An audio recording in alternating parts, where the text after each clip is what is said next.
The Vergas Show is brought to you by Spanky Stone Hearth, casual fine dining on beautiful Rose Lake. Vergas State Bank, your locally owned community full-service bank. Vergas Event Center for gatherings large or small, including weddings. Vergas Liquor Store, where all the profits profit Vergas. Make the right call. Call Hansen's, the most trusted name in plumbing and heating. Hi, welcome to the Vergas Show. You're along the journey with us on the Voices of the Past Cemetery Tour, and I'm so glad you're joining us.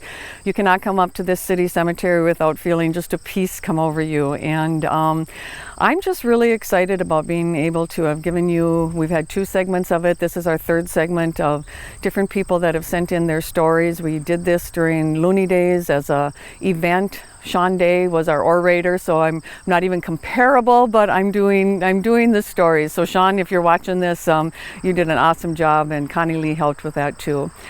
We're going to finish this segment off with the last of the 5 that we have at the cemetery here, and right now I'm at the Bernie Stagnus monument, and he was known as Barney. He built and founded the first hardware store in Vergas in 1904.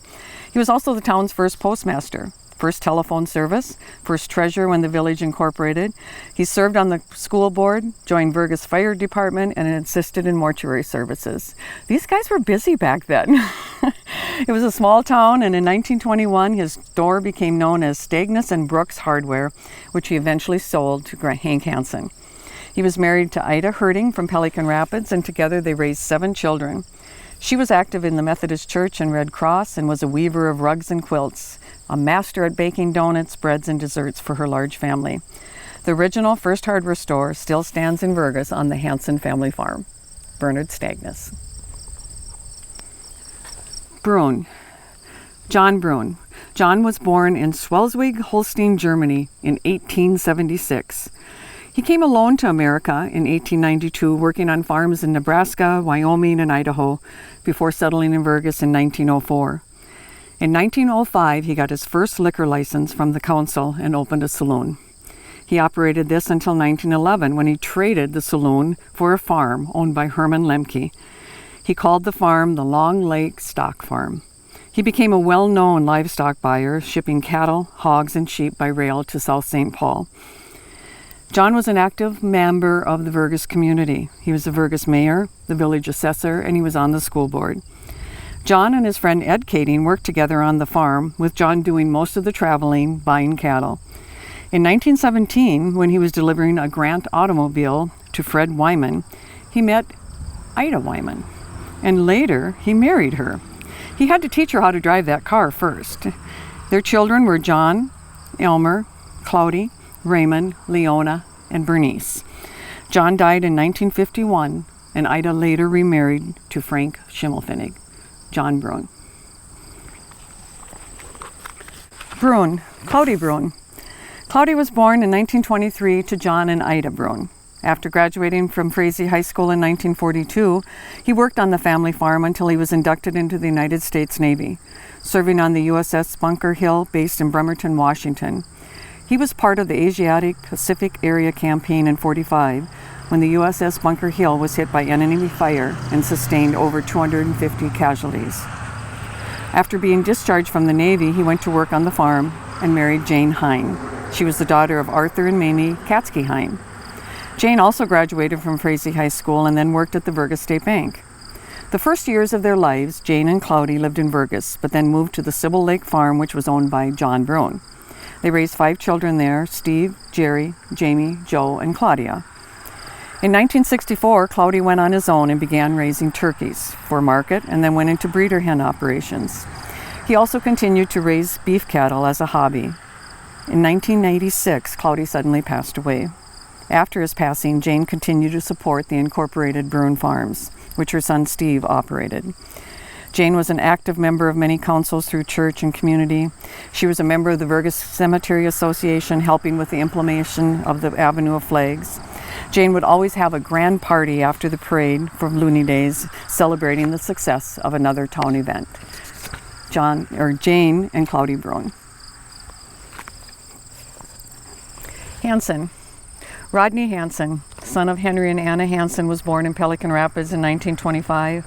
He was the twin brother of Roger Hansen and sister Jean Cummings, brother Kenneth Hansen. Having moved to Vergas in 1933 with his family, he grew up in the Vergas hardware store that his father, Hardware Hank Henry Hansen, owned. In 1953, Rodney married Olive Antonsen, and they had 5 children, Jeffrey, Robin, Jolene, Marty, and Jeff. In 1974, Hansen Hardware branched out to Hansen's Plumbing and Heating, with Rodney at the helm. All 4 of his children were involved, and it is still a family-owned business today. Rodney was a great storyteller. He loved telling stories of Vergas, of his customers, and his experiences. He published 3 of his stories into books, Memories. He often had a guest spot in the Frazee Vergas Forum, and he served in the United States Air Force, so he had all these stories to tell. He was village clerk for 25 years. He served on the Vergas Fire Department, VFW, barbershop singer, United Methodist Church, Vergas Lions, Vergas Trail Committee. I could go on. Rodney and his brother Roger were constant companions as young boys growing up, and then again in their later years. They would meet every morning to go over plans for the day with the shop, the plumbing shop that is, and then they would meet after the day was done to discuss how that day had went. It most often involved happenings in Vergas, always to bring people to town, ways to serve a community that they both loved. Rodney's wife Olive lives in Pelican Rapids after losing their lake home to a fire. Funny how things come full circle. We need to be grateful for the contributions and dedication to the vitality of Vergas, some through the hands of Rodney Hansen. Hansen, Roger Hansen, son of Henry and Anna, was born in Pelican Rapids in 1925. He was the twin brother of Rodney Hansen. He had a sister, Jean Cummings, and a brother, Kenneth. In 1933, Henry Hansen moved his family to Vergas to reopen a hardware store that had been a victim of the Depression. Along with the trying times of the Depression, Henry, Hardware Hank Hansen, had to question whether or not this German community would accept a Norwegian from out of town. Accept him they did, and the family business thrived through many years. Roger married Donna Mae Schimmelhorn, Elray and Emma, and they had 5 children. He spent most of his adult life as a businessman, Minnesota representative and senator. He was commissioner for the Minnesota State Public Utilities and City of Vergas mayor. Roger's children recall telling about Looney Days and how it began with a closeout crazy days of merchandise offered on the street the end of the summer by Vergas Hardware, maybe the Goodman's grocery store. Everyone would get up early in the morning while it was still dark and head out to the street. This all eventually evolved into a town celebration that's 4 days long. It's a festival that everyone looks forward to and comes to. They love coming to Vergas. So we're going from one morning of sales to a whole weekend of events with parade and music. Roger was proud of his little village of Vergas, and he was honored to represent it at the state level. But his greatest joys were his serving the community through city council, chamber, fire department, and church. Living on the far side of the city by the loon statue, all the way down that way, a whole mile, but he always dreamed of a safe passageway for people to come uptown to Vergas from the lake, especially for his children who would go on the bikes and get into trouble. He would be able to see the loon statue from where he sat on the porch, and then they would be able to enjoy the park.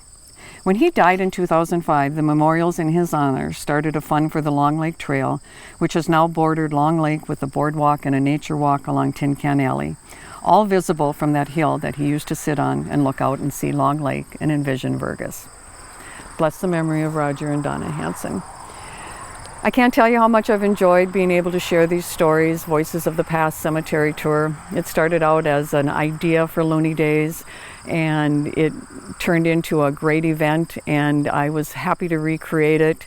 And I hope that you have enjoyed hearing a little bit about some of our forefathers. And keep in mind, next year we're going to be looking to expand. I know your family has a story, and we're going to want to hear that. We're going to want to do something like this, just like that. We've been able to memorialize and tell about the history not only of Vergas, but how, just think of all the different farms and the way that people immigrated here.